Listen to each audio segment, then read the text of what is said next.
I think you really need to understand what you're trying to accomplish and then use the correct bump rubber or a different bump rubber to accomplish that. Jeff, are you suggesting that we don't just go to like Dunkin' Donuts or Tim Hortons and get a donut and throw on there? No, don't do that. Don't do that. That would be soft though, right? That would be soft. That would be soft. I'm going to, yeah, I think this is appropriate. So there's I'm sorry. Please, are you suggesting that what I asked was inappropriate? No, that was appropriate. But now I'm hungry for a donut. All right. Welcome to It's Not the Car.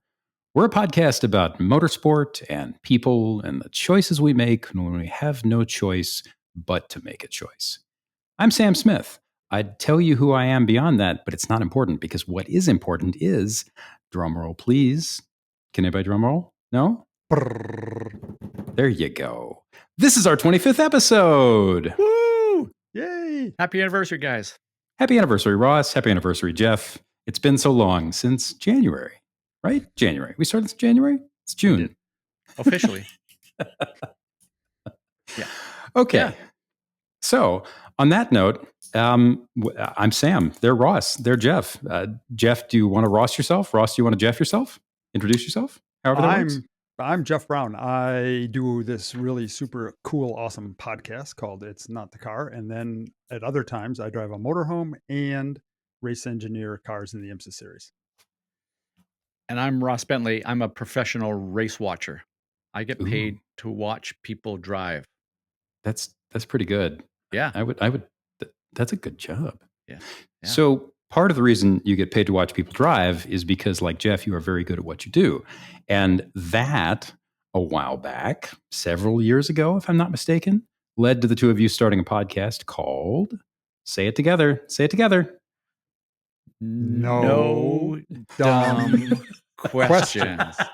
See, Jeff, if we could have synced up our video, we would have done a much better job of that in the past. And what the people don't know is that Mike, if we're off slightly, Mike, our producer, can fix that and make us sound perfect. Maybe we he won't. We didn't have a mic before. No, we did not. We need a mic. What if he doesn't fix it? Because listening to you two do it live is like, I don't know, it's like watching someone try to train cats. It's deeply, deeply satisfying. And I love it. So, No Dumb Questions is where this show started. It's Not the Car was born out of that podcast. It's a long story. I'll tell you later. But basically, NDQ is people writing in with questions about performance driving and engineering and racing and everything in between. And these guys, who each have resumes in this sport a mile long, they answer your questions. And it's usually just crazy interesting, except sometimes when it's crazy, crazy interesting. Now, we love NDQ, and we know you guys love it too. So we continue it here on our Patreon, which I paused there because I always feel like a shill when I say that. Well, hello, exit through the gift shop. But it's on our Patreon as a pay feature. You pay a few bucks a month and you get access to that and a whole lot more bonus content. But the important thing is every so often we pop it back into the show's main feed because we like it. And selfishly, I like listening to these guys explain stuff. And I have questions. And half the time, the questions that other people ask are my questions. So on that note, are you guys ready for questions that are not dumb? Let's do it. Yeah, okay. And Jeff and I are famous for providing dumb answers. Dumb answers, right. Dumb answers. That was the slogan. We should name this Lots of Dumb Answers. All dumb answers all the time. All right. So our first question is on driving. It's on the differences between Formula One drivers. Jose, and forgive me, please, Jose, if I mispronounce your last name, Jose Arellano asks, what do you think of Peter Windsor's view of the differing styles in Formula One drivers? Windsor mentions this in almost all of his analyses. He basically sorts drivers into two types, short corner drivers and long corner drivers. And Jose goes on to explain how, some people like Verstappen and Leclerc and Hamilton essentially brake and turn in a bit later, rotate the car before the apex, while others like Perez, Sainz, I always mispronounce it, and Alonso brake and turn in later for a straighter exits. And he also asks if you think that short corner style is more suited to heavy GT cars and the long corner style is more suited to lighter open wheelers. Hmm. So there's a number of different ways I could address this one. And first off, you know, Peter Windsor's pretty darn smart guy. And he's obviously had, I'm going to say, some access to video and things that most people are not. So he gets to see some things and that maybe a lot of people don't. Um, yes, I believe that there is this, there's, well, there are many different ways to approach a corner. One is this sort of what he calls sort of the short corner, which means you spend you have less distance through the corner by turning in a little bit earlier, uh, and then you get the long corner drivers who are tend to drive a little bit deeper, turn the car, and then get a better straighter line coming out of there. Um, I don't. I believe that from about the apex on out, they're both exactly the same. It's really from the turn-in point to the apex where there can be a difference. And the difference really is not just, oh, I'm going to drive this line. I'm going to turn my steering wheel to go there. It's how do you make that work? Because we know that if we turn into the corner a little bit earlier, the benefit is we don't have to turn the steering wheel as sharp because we're on a sort of a more gentle radius towards the apex. The downside is usually that means that when you get to the apex, you haven't got the car changed direction or rotated enough that you can get back to power in around that area. And therefore, the later turn in gets you on this line that as you get to the apex, you're pointing straighter towards the exit. The downside of that is you've got to turn a little sharper as you turn in later. So they each have sort of pros and cons. So then you go to well, what if, I mean, what if I could have the benefit of the earlier turn in, which would allow me to carry more speed to the apex and still have the benefit of the later turn in to get back to power and get out of the corner better. If you could combine those two, oh, that's where the magic really happens. And I I have experienced that. And so here's a story that really got me thinking. So way back when I started racing in the previous century, I remember reading Jackie Stewart's book. And Jackie Stewart was all about economy of movement and smoothness and everything. And he said that he won more Grand Prix races in his day because of how he got off the brake pedal. And I thought, oh, well, it's just got to be smooth. So I worked myself as a driver, I worked on being smooth with how I let go of the brake pedal. And I had some success with that.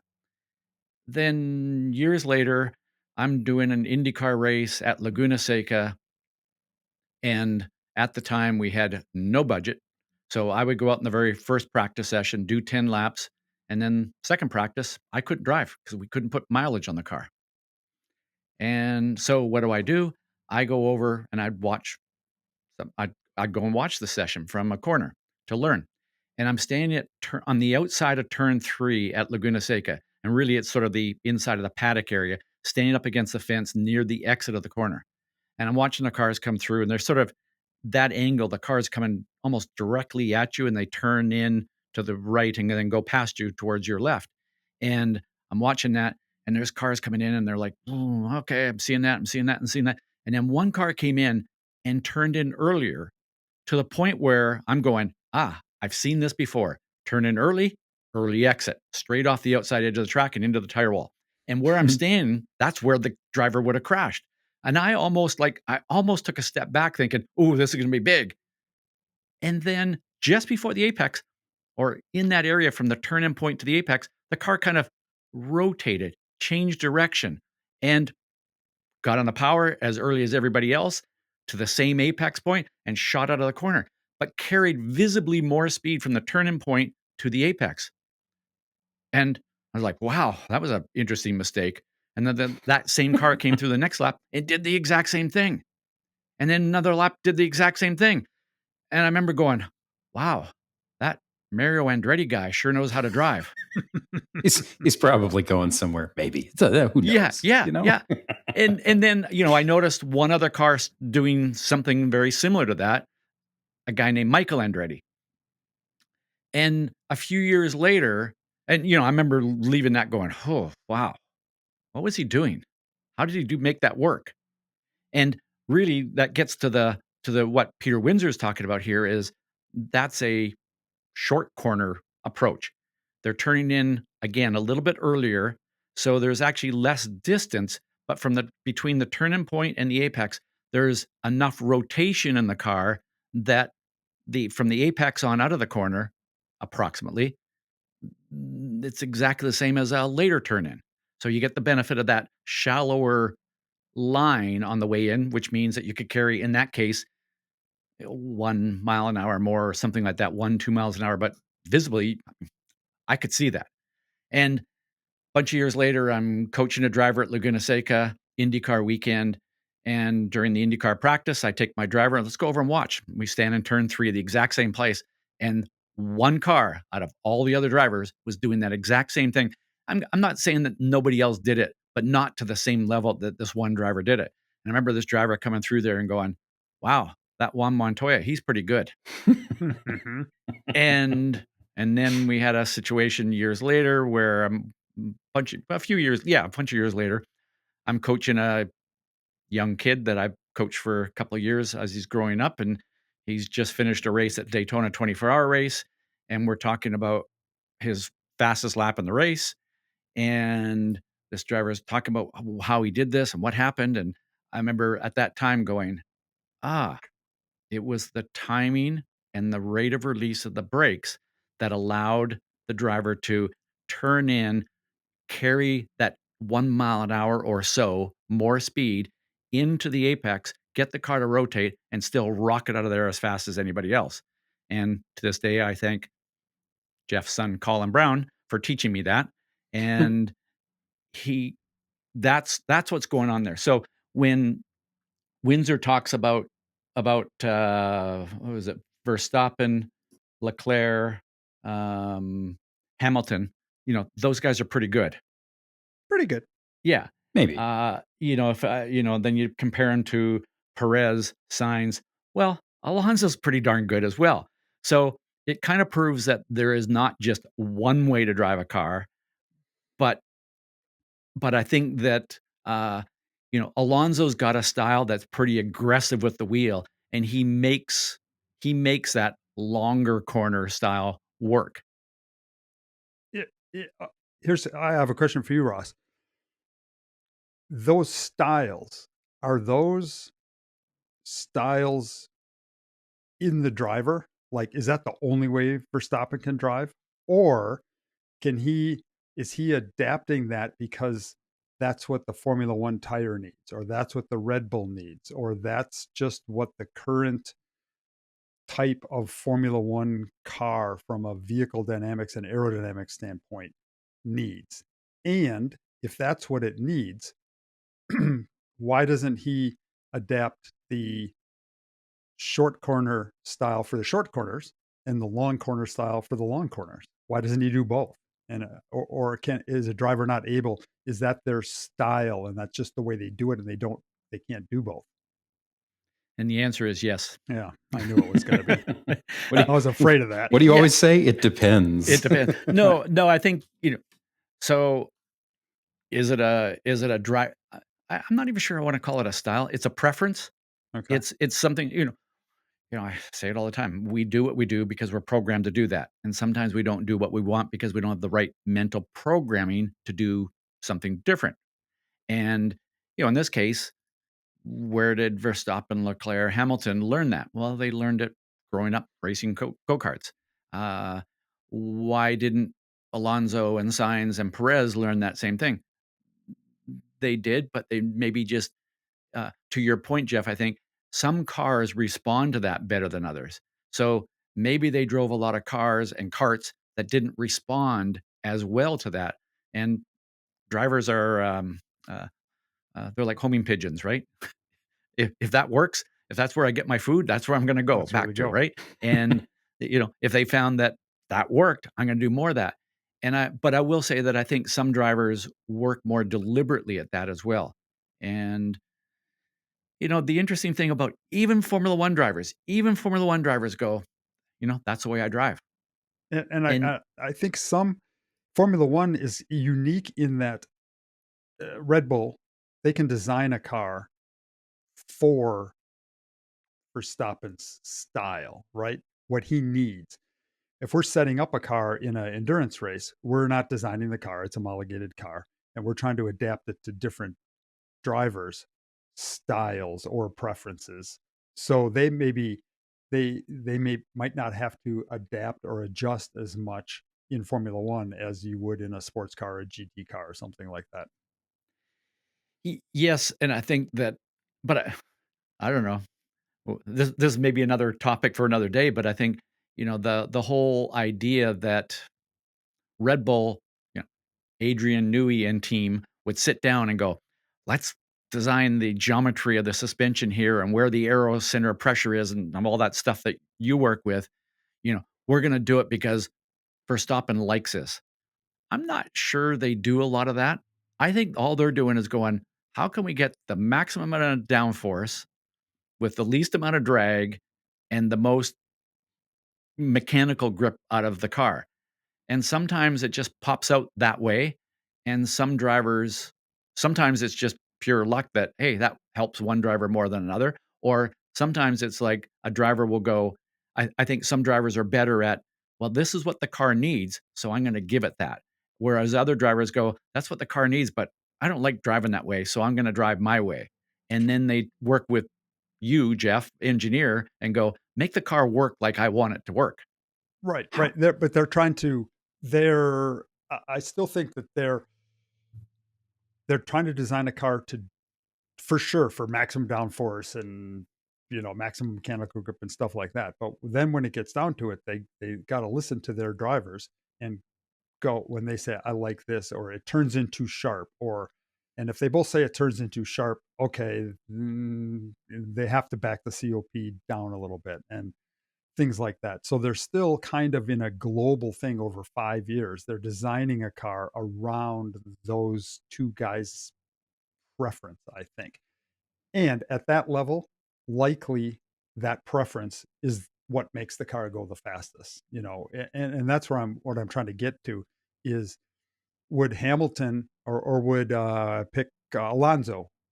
Alonso jump in one of those cars? Would he jump in a Red Bull? Would he have to adjust his style to adapt to it, or would it would it fit? Uh, So Alonso, he would make it work. Hmm. And Well, and bad part of that's just example. because Yeah, he is so good at adapting and, some of that is just pure experience, right? right, He's driven a lot of brilliant cars, but a lot of cars that maybe didn't quite work for him. So right. he makes that work. And I'm gonna say he would make that work better than, Perez with his approach to driving. We see it. It works some places and some places it doesn't work. Just see those adaptable guys, and I guess this is what I'm getting to. We don't get to see it. We can see Kyle Larson drive Yeah. all sorts of things. We saw Tony Stewart drive all sorts of stuff. We saw, back to your Mario Andretti drive all sorts of stuff and be good at it. They can adapt. It would seem to me that Verstappen, Leclerc, Hamilton, all those guys could adapt to the specific kind of corner, a short corner, or a long corner, and just change that style. And maybe they do, but they're just kind of noted for being extra good in that particular corner type of corner. Okay, so one of the things that all of this has brought to mind, so I don't see it when I watch F1, either because it's not there or because this is way more likely. I'm just not I don't watch it with enough granularity, right? Like I'm not tuned to look for the detail. But when either one of you watch, and I realize it can be difficult because the Formula One broadcast, especially in America, does not give you enough in car if you're, I mean, the only term is a giant dork for in car, as I don't know, I am. But when you're watching the broadcast, how often do you see a driver visibly adapting to something? How can you see it when with your background? Do you look at it and go, oh, wow, car's changing underneath him and he started doing this? Or, wash off the front car is changing him, he's doing this. Like, do you guys notice that stuff? Yes. Yes. What kind of I stuff mean, do you see? uh, you see drivers. I mean, again, I wish we had more. I wish we had more of that kind of stuff. But you can see subtleties in where they've got the car positioned at turn-in point. I think you can see some drivers.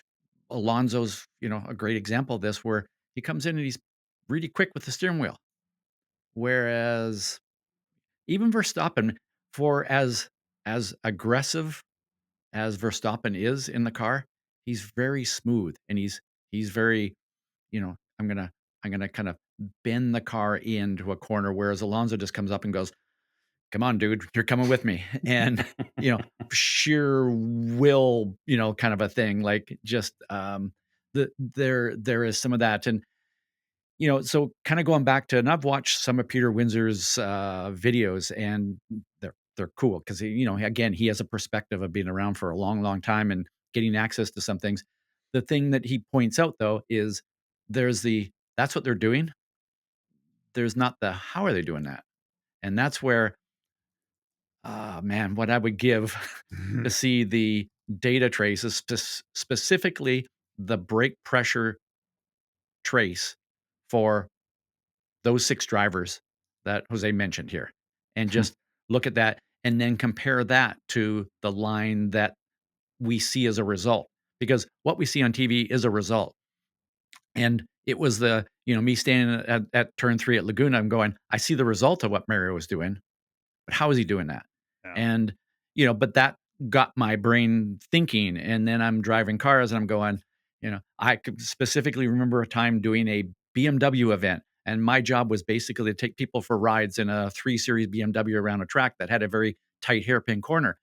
And, as the day goes on and you play more, you kind of do things and you're like, whoa, look at what happens when I release the brake pedal this way.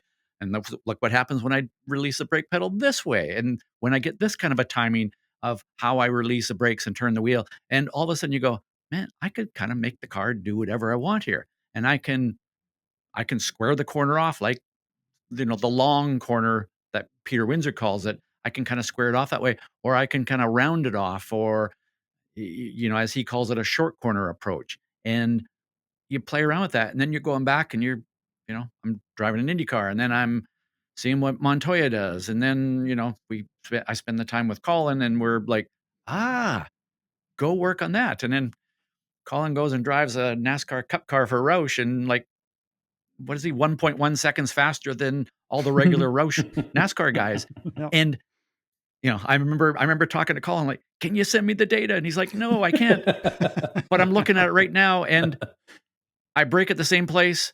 I get on the throttle at the same place, but from turn-in point to apex, I'm about a mile an hour more. I'm carrying that much more into the corner. You can't do that if you drive in deep, have a sharp radius and come back. But you can do it if you round the corner off on the way in and get the timing and rate of release of the brakes right. And that is where the magic really happens. I have 2 things to close this before we move on to the next question. The first one is, I swear to you, I'm going to put timing and rate of release of the brakes on a t-shirt. We're going to sell merch at some point on this thing, and it's going to be on a shirt, and I'm going to wear it around, and my wife's going to get tired of it, and it's going to become one of those smelly things that hangs around their house where she's like, can we please get rid of this? And I'll be like, no, that's our child. And she's like, no, I meant the t-shirt. And then I'll just make another t-shirt, wear it. But 2, I'd buy one. Me too. Yeah, but you guys are suckers. That's the difference. 2, the one I love that the theme through all of this is that the better you get in this sport, the more adaptable you are. And at the utmost top of it, the people who are just mind-blowingly good are almost infinitely adaptable. And it's just when you start looking at the sport through that lens, so much more of it starts to A, make sense, and B, just become, galaxy brain mind blowing. But on that note, we should question 2. Question 2 is an engineering question. It is on the magic of bump stops. Carter Hendricks asks, how do you use and select the various durometers of solid urethane, or whichever material, bump stops as suspension elements? And he's referring to, I don't know where else this is done, but in the old days of the NASCAR Cup cars, they would use them for ride height control on super speedways or just a suspension element in general because the cars had to run so low, right? So, Jeff, can you back that up a little and also explain how that works? Yep. Sure. first of all, let's explain what a bump stop is. It generally goes on the shaft of your shock absorber, and it's some type of rubber or urethane or squishy kind of device that when the shock compresses, it contacts this donut looking thing, which is the bump rubber, and squishes that with some force. So you can use those for, they were originally there just to prevent the shock from bottoming out. So you're driving along, you hit a giant curb, your shock compresses. You don't want the shaft of your shock just to drive into the body of the shock and go metal to metal and damage the shock. So they put a little bumper in there to keep it from damaging itself. Then aerodynamics came along and you ended up with the cars wanting to run very low, and people starting to put bump rubbers, stacks of them or long ones or whatever, so that as the car compressed, either in roll or braking or just the aerodynamic force, it would contact this bump rubber and start to squish it and essentially add spring rate. So the car couldn't continue to go lower freely because it was contacting this bump rubber. And so you can use those in various ways. You can use them to control ride height, as the question was asked. You can use them to actually control roll because, again, it limits the suspension travel. You can use it to control pitch under braking. And they're used quite a bit in modern race cars on the four corner dampers. And they're also used in formula cars and prototypes that have a third spring, front and rear, which is a ride height control device that you can use a bump rubber there. So, how do you select the rate? The first thing is, the easiest way is to understand how much you're engaging the bump rubber. It's great if you have a data system. You can have a potentiometer on each damper that tells you exactly how much it's compressed, and then you know the gap that you had until the bump rubber is contacted, and you can see where on the racetrack you're actually contacting the bump rubber. There's lots of schools of thought, but some general things. If you're at Silverstone, you can run a lot more bump rubber engagement, get the car lower and run on those bump rubbers than you can at Sebring. Because every time you hit those bump rubbers, the rate, your spring rate or your suspension rate or your wheel rate, the force that it takes to move the wheel changes. And it goes up very non-linearly because those bump rubbers aren't like a spring that are that have the same rate for every inch that you compress them. That bump rubber gets compressed a little bit, it gets stiffer and stiffer and stiffer and stiffer, and it becomes very jarring to the suspension. It can actually cost you grip if you hit them too hard or you're into them too much. So it's a very delicate balance of what rates you use. There is no correct rate. The biggest mistake I see is people using them too much because they do cost a lot of grip. So you have to know why you're using them and what you're using them for. Most people use them. The first reason to use them is ride height control. It's so that you can run the car lower in the corners, but yet when you get going fast on the straightaways, the aerodynamic force doesn't just push the car into the ground. So you're almost using them back like I originally described, the bump stop. You're just trying to keep the car from hitting the ground on the straightaways. And we will always talk about trying to get off the bump rubbers when you're grip limited. So if you're hitting the bump rubbers and compressing them when you're full throttle, no problem because you're not limited by grip. But if you're cornering and you're on the bump rubbers, in certain circumstances that can be okay, but in a lot of circumstances you're costing yourself grip because it's very nonlinear. You can go on different websites and look for bump rubbers, and a lot of the good websites will have curves in actually like a spring rate curve. A spring rate would be a linear curve. You know, you compress 1,000-pound spring 1 inch, it takes 1,000 pounds to compress it. You compress it another inch, it took 2,000 pounds. But bump rubbers have very non-linear curves. and there's different shapes to them. There's different materials, so you can select which one you think you want. Some of them can get pretty linear. They're very trickily shaped and pretty cool. Some of them are very nonlinear. They're just like a hard stop. We call it like a hockey puck. It's just boom, and you're on it, and it's the spring rate goes rockets up, and it's very nonlinear. So how you know how do you select which ones to use? I would say first of all, be wary. Don't just everybody uses bump rubbers. I'll throw them in there and go faster. Probably not always the case. I would try to understand.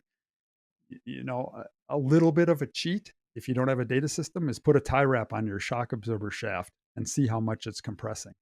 Problem is that will only show you the biggest bump on the racetrack, but there's you have to know before you just go throwing them in there. You have to know kind of how much you're actually using the bump rubber, and it's drivers don't like a non-linear feel. So when you hit that bump rubber, boom, they don't like it.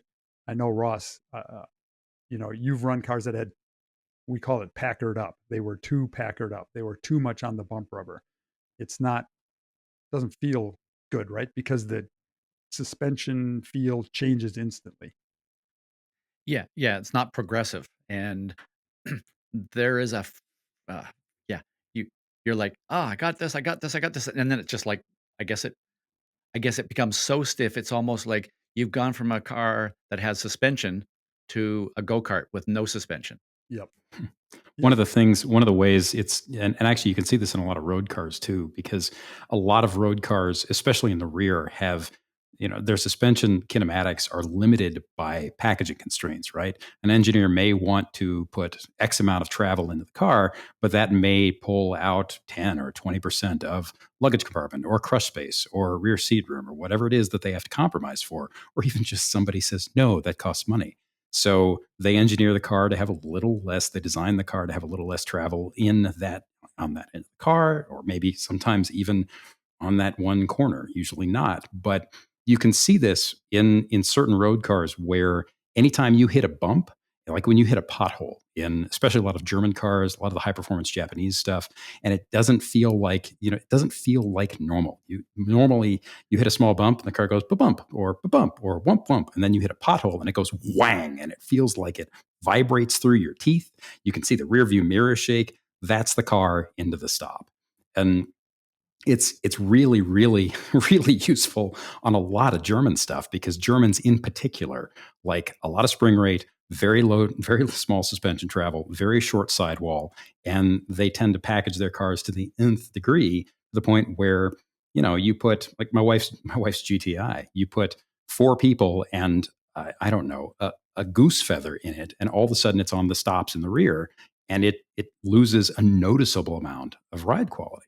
So, Jeff, one of the things I didn't realize, how common is it to use packers and bump rubbers to offset something the car can't do inherently? Because several years ago, a friend of mine who runs in Xfinity and ran in Cup for a bit in NASCAR, he was saying that at the speedways with the old cars, they'd show up with a briefcase, not figurative, but still a giant case full of packers, and they'd use that to tune brake and to tune, like they assumed that the car, the moment it was running hard, would be out of suspension travel. It's been the entire race on the rubbers, and the packers were just used for millimeter or less adjustments. How common is that in pro stuff? It's very like on speedways where you're kind of at the same, you're at a high speed, continuous high speed. Daytona, for instance, in a cup car, you want that car to be at a specific attitude that's best aerodynamically. And the suspension doesn't matter because you're not grip limited at that place. You're just trying to Daytona in the spring and or in the summer. I know that it's a handling track in the summer and it's a power track in February. But let's Talladega. You're basically, you got to get the car positioned correctly, rake, ride height, splitter heights to go fast aerodynamically. So they just basically they use what's called a pull down rig, and they'll actually put it on this rig and they'll pull it down, this car down with hydraulic cylinders to the point that it hits the bump stops, and they will set their bump rubbers and stiffnesses so that with the loads they know they're going to see at Talladega, for instance, the car just sits there perfectly at that ride height. It's a very, very, very unique case. Road racing, you have to go through, we go to the 24 Hours of Daytona. You have 40-mile-an-hour corners, and you have 120-mile-an-hour corners, and you have to be good in both of them. And that's what the bump rubbers kind of let you do. It lets you have the car soft and grippy in the slow corners, but not crash into the banking when the G loads and the aerodynamic forces are built up. So you have to use them in the right spots at the right time, and it's not the same for every type of car. A cup car at take it to Sonoma like they were last weekend, and they're going to run bump rubbers, but they're going to do it way different than they do at Talladega. So one last question before we move on. So if let's say you have a compromised production car and you know that it's in the bump rubbers and you that it's in the stops and you don't know, like, I'm assuming Carter asked this question because for some practical application of it, if you're trying to pick a hardness of a stop, do you start as soft as you can? Do you start as hard as you can? Do you pick something in the middle? And how do you make big leaps and changes, small leaps and changes? What's that process look like? Yeah, I think the first question you have to ask yourself, what are you trying to do? Okay. Are you trying to keep the shock absorber from bottoming out and ruining itself? That's just use something stiff. If you're trying to make the car handle better on the bump stops and you think you're overloading the tire, like Ross described about how it turns to everything's good and all of a sudden, it just loses grip. You want something a little softer. And remember, you can have it contact that bump rubber earlier and kind of give it some support and get stiffer and stiffer. So you could do a longer bump rubber that's a little softer, or you could do rather than a short, stiff bump rubber. So you have to understand what you're trying to do. There can be a case like in Ross's case about the car turning in and then going away. You might want to open up the gap and do a shorter bump rubber so it doesn't even touch, or maybe just a softer one. So I think you really need to understand what you're trying to accomplish and then use the correct bump rubber or a different bump rubber to accomplish that. Okay. Yeah, So, Ross. Jeff, are you suggesting that we don't just go to like Dunkin' Donuts or Tim Hortons and get a donut and throw on there? No, don't do that. Don't do that. That would be soft, though, right? That would be soft. That would be Yeah. soft. I'm gonna. Yeah, I think this is appropriate. So there's. I'm sorry.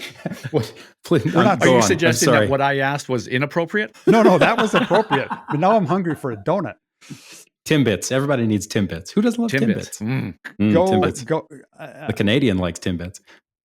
We're not sponsored by these guys, but We could be, though. If you run a Tim Hortons, send us some Timbits. Okay, these guys will definitely not sponsor us, but they. Yeah, if you really want to look for bump rubbers, I'm sure there's a bunch of great places out there, but a place called RE Suspensions. Look it up on Google. Great place. All sorts of graphs for different various bump rubbers and different lengths and sizes and any place like that. Super good guys. And heck, I buy all that stuff from those guys because their data is really good. So RE Suspension is a good place. And let me add one thing. We throw out the word Packers. Packers so we have bump rubbers, the squishy donut things that we get from Tim Hortons that we stick on there, or RE Suspensions, either place. And then Packers are also on the shaft of the shock, but those are generally just a plastic shim, let's call it, to change the point of engagement.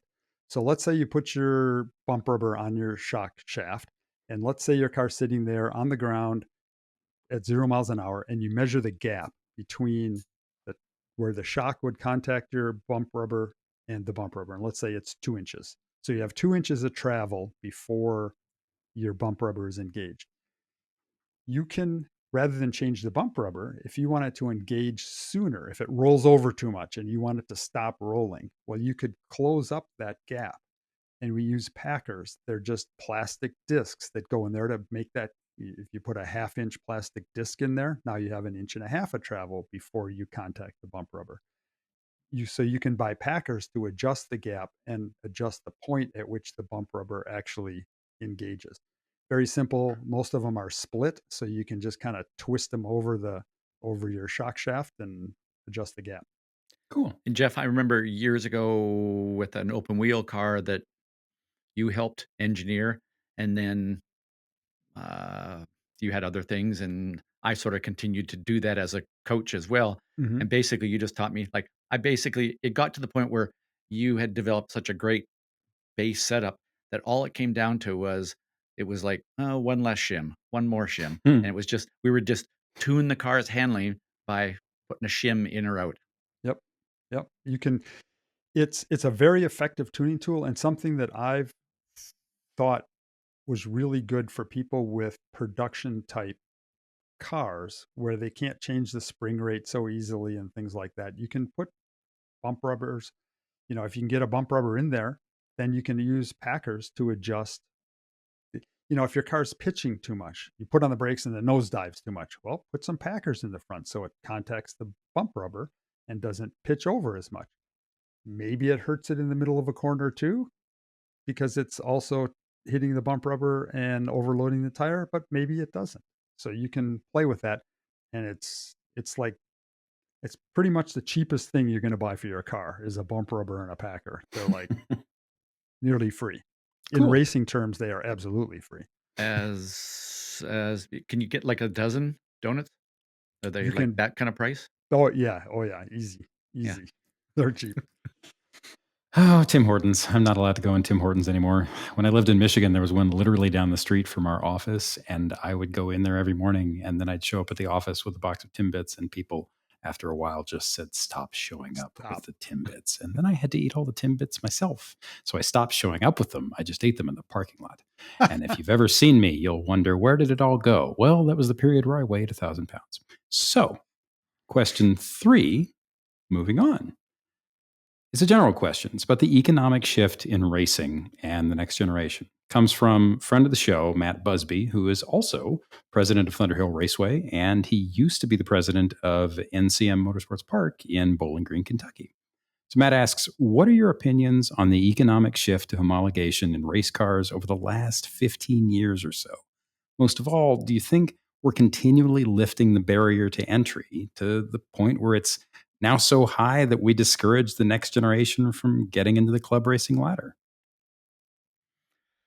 It's an interesting question, and I'm gonna say I have mixed feelings about this.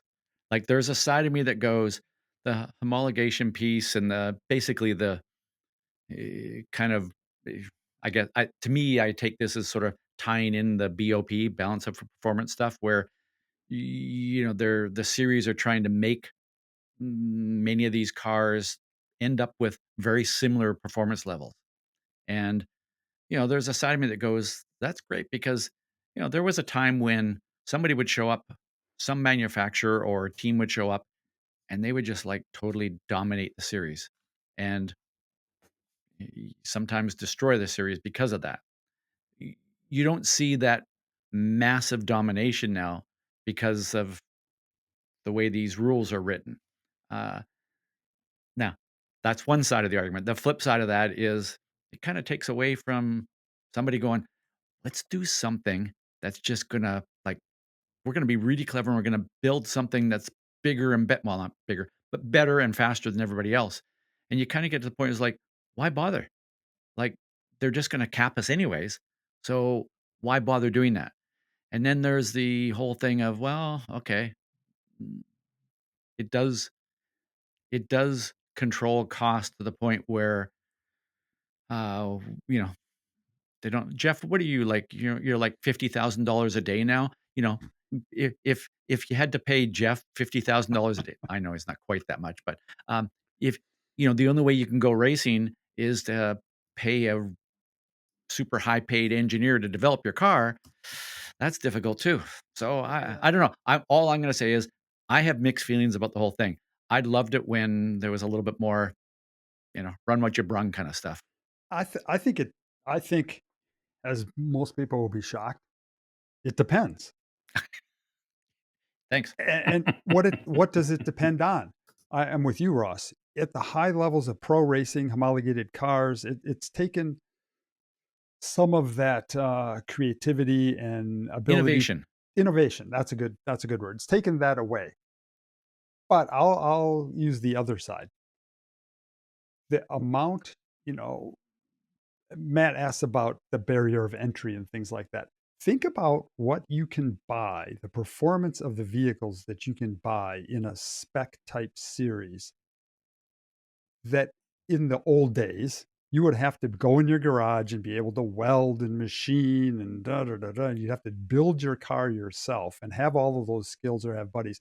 Now you can go buy an MX5 Cup car, and holy smokes, you can have great racing with close competition, with you know good performance.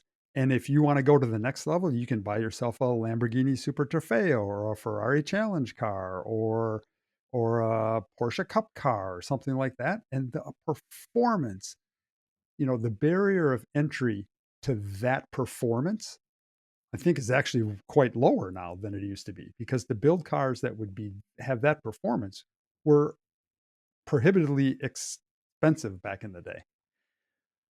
Now, the argument to that is it depends on the series. So it does depend. Right. There are series where now, like if you don't go out, if you're not going out and spending, I don't know, $180,000 for the latest, the the GT4 car of choice this year. And by the way, next year another manufacturer might have that just tiny little bit of edge. So you got to go and spend another $180,000. Maybe that's not club racing, but I don't know. There's some low budget endurance racing where the Mhm. barrier of entry has risen up because of that kind of thing. So I don't know. I, every now and then, Jeff. Well, maybe what it does is it makes it more acceptable or accessible to get to that level, because it used to be that you could have somebody who was really clever, really skilled, and they could go into their shop and they could do that welding and machining and designing and building, and they could come out with that. But not everybody can do that. Right. I think it's also worth noting, you hinted, you touched on the idea of low cost endurance racing, right? Think about even 20 or 30 years ago, the number of late model production cars. I mean, the stuff that runs around something like the 25 Hours of Thunder Hill, or that you see in any of the club enduro series, from Chump Car to AER to World Racing League, any of it, all these series that have grown up in the last decade or decade and a half, they're all rooted in cars that are, frankly, by the standards of even my childhood, and I'm not that old, immensely, massively reliable. The fact that there are there are road cars, and there is a long list of them. And this is not to say that club racing, just like pro racing, is ever going to be cheap, ever going to not be hard on machinery, or ever not going to break stuff and blow stuff up. But there is a laundry list of cars that you can pick and go and run and know that it'll make it through a 9 hour or a 24 hour or multiple 25s without, you know, pooping the bed in a major way. That, Jeff and I were talking a couple of days ago about his Triumph Spitfire that he built in the 60s, and the notion that, for a long time, if you wanted to run something even as humble as an MG Midget or a Spit, you had to kind of resign yourself to the fact that you were going to all but rebuild this thing every 5 minutes, that it was going to break things randomly, sometimes for no reason that you couldn't engineer around without great cost, and also the fact that you were ultimately running something like a long stroke Triumph motor, any of the kind of agricultural derived engines in any of those British cars that built club racing, those things were not designed to see 7,000 RPM all day long, and they showed it. Whereas now, hell, Spec Miata is a decent point, but then so is Spec E46 or Spec 944, or literally any of the stuff that shows up almost anywhere. Most of these cars are stone hammers by comparison. Stuff still breaks, but it's a tough question, Matt, because on the one hand, you have everything you mentioned. And on the other hand, like, I got to tell you, I could not have afforded to go club racing 30 years ago, and I can do it now. I mean, not as much as I'd like, but that's a hard benefit, and I think it's a neat thing on a lot of levels. It's a shame that so much of your income is dependent on this podcast, because then you could be racing a lot more. Well, I mean, really, America, I have needs and I eat a lot Yeah. of Timbits. And if you want to help me, please just mail Timbits. It'll help me go racing. Just put Timbits in a box. Just send them. That's all I ask. We're not asking much for just 5 cents a day. Now I sound like Sally Struthers. Okay. That is our No Dumb Questions. And again, this has been our 25th episode, which means I have a handful of things to say. So, first off, if you've been listening since day one, thank you. If you're just now joining us, thank you. We started the show in January of this year after discussing various creative projects on and off between me and Ross and Jeff since last fall. I had an idea, and Ross and Jeff were kind enough to jump in and give it a shot. So I just want to say thank you to everybody who's listening, and thank you to the two of you, Ross, Jeff. It's been a lot of fun. I hope everybody's had a good time. We want to keep doing this as long as we can, guys. Every time you say we're going to record a podcast and I show up and you guys show up, I figure we're on the right track because we're all having such a great time doing it. So we continue to show up, and I'm having a blast doing it. It's fun. Talk about racing. It's fun learning. I learn something all the time whenever we do this, and so yeah, let's keep doing it. All right. Yeah, one of my favorite sayings, obviously, is "it depends," but the other one is "there's always more." Right. There's always more. So 25 down, and I don't know, at least one more to go. At least there's a magazine that I really enjoy called, what is it? I can't remember the name of it. Outdoor Journal, Outside Journal.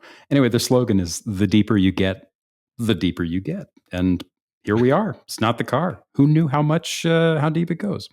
On that note, It's Not the Car is produced by us, and the one and only Mike Perlman is our executive producer. And he recently told me that he's not selling his BMW 2002 to buy an Alfa Romeo. So naturally, my first response was to try and talk him out of that, but also to love him more, because if there's two things that I am immensely, eternally torn between, it's terrible old BMWs and terrible old Alfas. I'm the show's creator. I'm Sam. For more on bonus content, perks, and future live events, you can subscribe to our free newsfeed at patreon.com/notthecar. If you've listened to this end of the episode thing that I do every episode, you probably know where this is going. I'm about to say something about the 3 little dots on the upper right side of your screen. That's how you subscribe to the patreon.com newsfeed. It's Not the Car. If you like this episode and you'd like to support what we do here, it would mean a lot to us. Check out that same Patreon link and click Become a Member. If you're enjoying the show, it really does matter who you share it with, and just pass it along. Anybody who you think might like it, please. Your recommendations really do make a huge difference, and they really do help us keep It's Not the Car on the air. From 25 episodes in, thank you for listening. Have fun. Keep learning and having fun. Timbits. And send Timbits. Timbits.